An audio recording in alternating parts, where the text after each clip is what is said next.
Hai semuanya, selamat datang.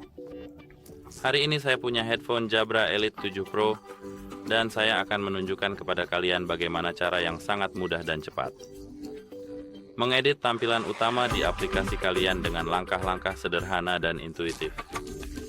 Pertama, kalian harus membuka aplikasi JABRA dan tunggu sebentar dengan sabar.